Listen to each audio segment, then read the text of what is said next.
Alrighty kiddos, let's go through some Inkscape basics. So with Inkscape open, at the top you have your menus. The file menu shows you where you can save. You can save as or save. You can even open recently saved work. And you can also change your document properties in that file menu. Document properties window allows you to change your page to standard copy printer size. You can change the page to portrait or landscape, and you can even change it to inches or pixels. Your edit menu lets you copy and paste and duplicate. You should also notice that next to most of the commands you'll see keyboard commands, so like copy is Control C, duplicate is Control D, and so on. In the view menu you have your default setting, which is the setting that I use. There's a layer menu, object menu, path menu. This button right here, when you click that, it's going to open up this fill and stroke window. There's tabs. So for example, if you click on the circle tool and draw a circle, click on fill, click on the fill flat color, you have all of these buttons here. I like to operate within the wheel. So if I click inside of this triangle and I spin the wheel around, I can change the colors. The stroke paint tab lets me change the color of the outline. The stroke style lets me change that outline by increasing its width, thickness. The dash menu lets me change it into dashes. When anything is filled up, there's two sections where you can change if it's to make it transparent, otherwise known as opacity. So if I click and drag this down, it disappears. Click and drag it to 100%, comes back. There's this zoom to fit button that I like to click.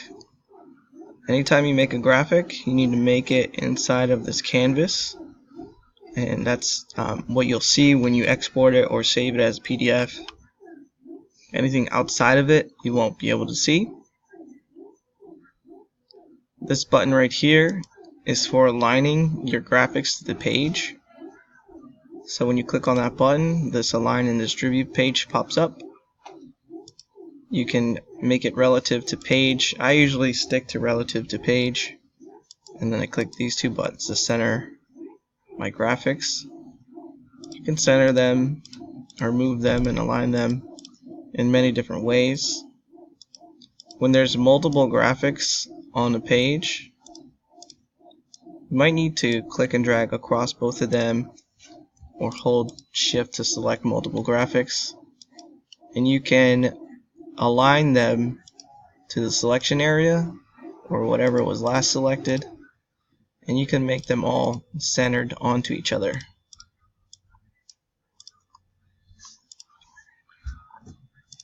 This tool right here, this is the select tool, lets you click on objects.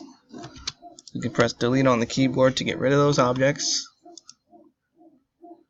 Along the toolbar you have the select, node editor, rectangle tool, circle tool. Each of these tools might have little white dots or squares. If you click and grab on those little white dots or squares, you can manipulate the shapes.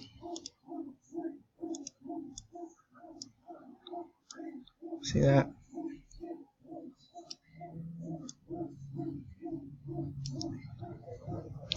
There's this polygon and stars tool that lets you adjust all kinds of shapes.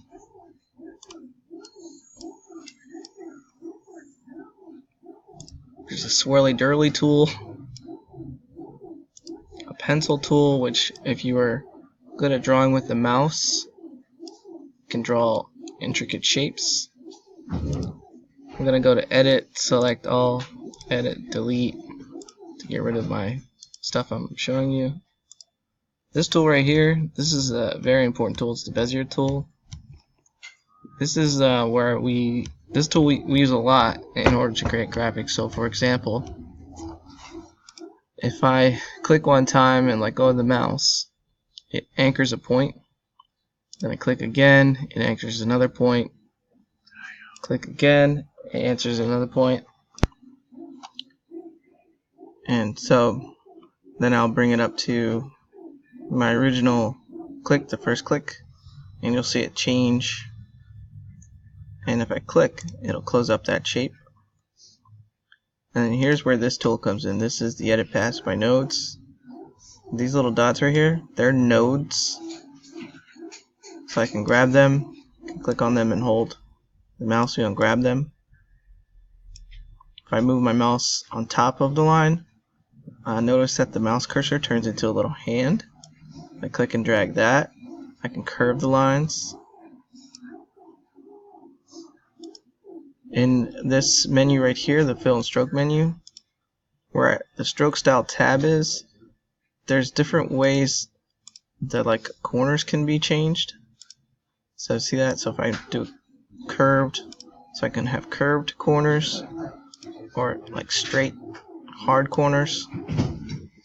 See that? Okay. I can also grab the little handles that pop off of that.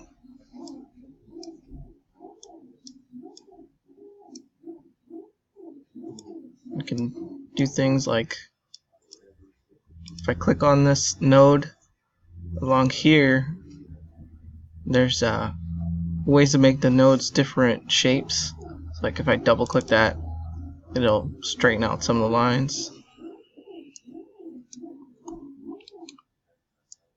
Okay. It's best to always have a computer mouse connected to your computer when you're creating graphics.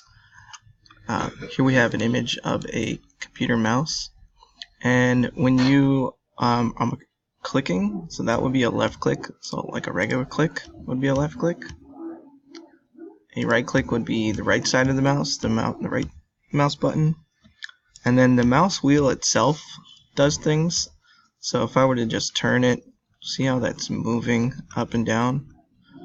But if I were to just click on the mouse wheel and hold down, I can actually move the space around.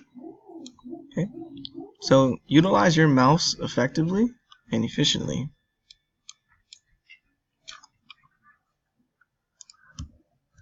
The A on the toolbar is for text. So if I click on the A and I click on the canvas, a little blinker should pop up. It's always best to just start writing something and then seeing what happens.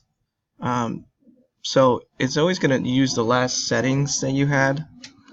So I need to go into stroke paint, turn that off, fill, make it like a dark color so I can see it. I'll change the stuff later. And then go into, you have your text menus here. Let's make that a little bit bigger. Okay, I meant to say text. And then in your font menu, there's a lot of fonts to choose from. Okay, if you were to just click on that menu and using the up and down arrow keys, you can easily scroll through the text, scroll through the font menu, and find a font that you like. Now once you've decided those things, you can click on select, and then holding down the shift key, or holding down the control key on the keyboard will let you resize it and keep the proportion. If you did not hold down control, it lets you warp your text. That may or may not be a good thing depending on what you're trying to achieve in your graphics. If I wanted to go back and change this font, I need to click on the A and then select, I need to select everything. So I need to highlight, click and drag across it, and then pick a new font. So if I was done with this graphic, I need to make sure everything's inside the canvas. I'll go to File, Save As, and I would find a folder location. Maybe your pictures library would be the best. You can always make a new folder where you're going to keep all of your graphics. Your file name should be appropriate. It should be related to the graphic you made, and it should have either your name or your initials. You can save it as the standard SVG type first, and then go back and save as again as a portable document format file, so that you can share that with others so that they can see everything the way it's meant to be seen. So those are some Inkscape basics, and please refer back to this video if you forget any of these basics.